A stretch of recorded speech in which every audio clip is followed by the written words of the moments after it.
అందరికీ నమస్కారం అండి. ఇక్కడికి వచ్చిన మీడియా మిత్రులకు అందరికీ వినిపిస్తుంది. అందరికీ నమస్కారం అండి. ఇక్కడికి వచ్చిన మీడియా మిత్రులకు అందరికీ నా ఆర్థిక అభినందనలు. సో నా పేరు కిరణ్ ఏన్కే, మా అమ్మ పేరు అంకాలమ్మ, మా నాన్న పేరు సుబ్బరాయుడు. నేను తీసే సినిమా ఈమె సుబ్బమ్మ ఇదే ఈమె కథ. దాని ప్రొడ్యూసర్ గారు మంద మల్లికార్జున రెడ్డి గారు. సో సినిమా గురించి ఒక ఫ్యాషన్తో వచ్చిన మంద మల్లికార్జున రెడ్డి గారు ఒక 3 years వరకు ఒక స్టోరీ కోసం తిరిగి అనుకోకుండా యాదృచ్ఛికంగా ఈ స్టోరీ వినడం, ఆయనకి ఇది నచ్చడం, అనుకోని ఒక యాదృచ్ఛికంగా జరిగిన ప్రయాణం ఇది ఇంతవరకు తీసుకొచ్చింది. సో మీడియా మిగతా తదితరులందరి సహకారంతో మరింత ముందుకు వెళ్ళాలని కోరుకుంటున్నా. సో మీరు మాట్లాడండి.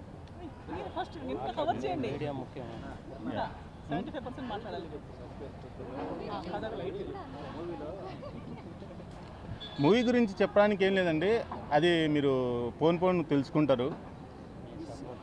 మీ సపోర్ట్ ఎల్లవెల్లా మాకు ఉండాలని కోరుకుంటున్నాను. ఎక్కువ మాటలు రావడం లేదు, ఫస్ట్ టైం కాబట్టి. సో మాట్లాడినా కూడా ఏమన్నా మిస్టేక్స్ ఉంటే క్షమించండి. థ్యాంక్ యూ అండి. సో ఎస్టర్ గారు మాట్లాడతారు. అందరికీ నమస్కారం.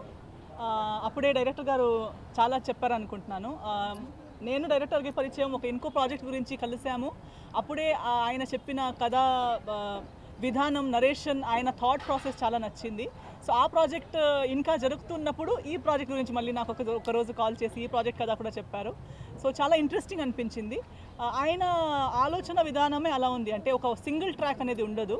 సింగిల్ ట్రాక్ ఒకటి మెయిన్, ఒక ఎడ్యుకేటివ్ సబ్జెక్ట్ ఒకటి ఉంటుంది. ఆ ఎడ్యుకేటివ్ సబ్జెక్ట్ చుట్టూ ఎంటర్టైన్మెంట్ ఫ్యాక్టర్స్, ఇమోషనల్ ఫ్యాక్టర్స్ ఇవన్నీ ఉంటాయి. అండ్ ఒక మంచి బ్లెండ్ అయి ఉంటుంది.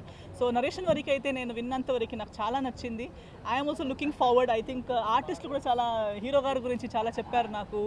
మిగతా ఆర్టిస్టుల పరిచయం ఇప్పుడు చేసుకుంటున్నాను కూర్చొని. So I'm looking forward. ఒక మంచి టీంతో, ఐ థింక్ ఎప్పుడూ ఒక క్రియేటివ్ కొత్త ఆలోచనలు ఉన్న టీమ్స్తో పనిచేయడానికి చాలా, నేర్చుకోవడానికి చాలా ఉంటుంది.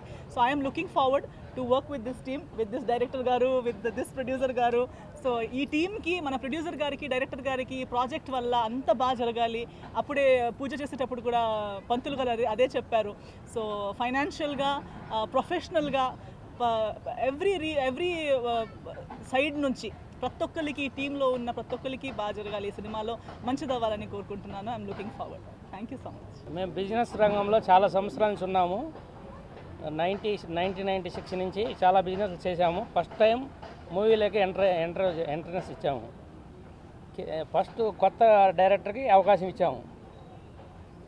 దానివల్ల కొద్దిగా మాట్లాడే హీరోకి నా కృతజ్ఞతలు అందరికీ, ఈ టీం వర్కర్ అందరికీ, మీడియా ప్రతినిధులందరికీ నమస్కారాలు. మీడియా ప్రెస్ అందరికీ నమస్కారం. నా పేరు శ్యామ్ సెల్వన్. యాక్చువల్లీ స్క్రిప్ట్, ఈ మూవీ ఇదే సుబ్బమ్మ ఇది మా కథ, ఇది దొరికింది కిరణ్ సార్ అండ్ మన మల్లికార్జున్ ప్రొడ్యూసర్ సార్ వాళ్ళ ద్వారా దొరికింది. It's a gift. సో పర్సనల్గా నాకు చాలా డైరెక్టర్ ఈ స్క్రిప్ట్ నరేట్ చేసినప్పుడే లోపలికి వెళ్ళిపోయా. చాలా డీప్గా ఉంది, emotions and everything. So I'm looking forward to work with this beautiful team. So నేను ఎక్కువ మాట్లాడకూడదని అనుకుంటున్నా, because I want that's it. Thank you.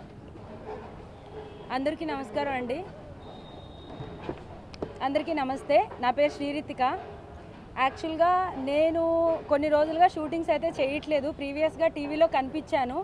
So Kiran గారు 5 years బ్యాక్ నాకు ఒక ప్రాజెక్ట్లో కలిశారు. ఒక క్యారెక్టర్ అనుకున్నాం, ఫ్యూ రీజన్స్ వల్ల అది చేయలేకపోయాం. ఆ రోజు అన్నారనమాట, నెక్స్ట్ నా ఫిలింలో నీకు కంపల్సరీ ఒక బెస్ట్ క్యారెక్టర్ ఉంటుంది అని. సో ఇన్ని రోజుల తర్వాత సడన్గా నాకు కాల్ వచ్చింది, నేను చేయట్లేదండి అంటే, లేదు నేను ఆ రోజు మాట ఇచ్చాను, ఈ క్యారెక్టర్ నీకు ఎగ్జాక్ట్గా సూట్ అవుతుంది అన్నారు. బట్ ఇప్పుడైతే ఆ క్యారెక్టర్ ఏంటనేది నేను రివీల్ చేయలేను, చేయకూడదు కూడా. అండ్ టైటిల్కి వచ్చేసరికి నేను అడిగాను, సినిమా స్టోరీ వినకముందే సుబ్బమ్మ అంటే ఓకేనా కిరణ్ గారు, ఈ రోజుల్లో కొంచెం మరి ఓల్డ్గా ఉంటుందేమో అంటే, ముందు మీరు స్టోరీ వినండి, తర్వాత అప్పుడు టైటిల్ యాప్టా కాదా చూద్దాం. సో స్టోరీ మొత్తం నేను విన్నాను. తర్వాత నేను కరెక్ట్గా ఉంది ఈ టైటిలే, నేను ఫస్ట్ వేరేగా అనుకున్నాను అని. సో ఎగ్జాక్ట్గా స్టోరీకి యాప్టబుల్ టైటిల్ అండ్ సినిమా కూడా చాలా కొత్తగా అనిపిస్తుంది. కాసేపు ఆర్టిస్ట్ అనేది మర్చిపోయి ఒక ఆడియన్ లాగా వింటూ నెక్స్ట్ ఇది జరగబోతుందంటే అక్కడ అది లేదు, ఇంకా కొత్తగా ఉంది అనమాట. సో ఆడియన్స్కి ఖచ్చితంగా నచ్చుతుంది. అండ్ స్పెషల్లీ మీడియాకి వచ్చేసరికి మీరు ఇప్పటివరకు కొత్త సినిమాలు అన్నిటికీ సపోర్ట్ చేశారు అండ్ అలాగే మీ సపోర్ట్ ఈ సినిమాకి కూడా కావాలి. సక్సెస్ మీట్తో మీ ముందుకు మళ్ళీ మా టీం అంతా రావాలని కోరుకుంటున్నాను. Thank you so much.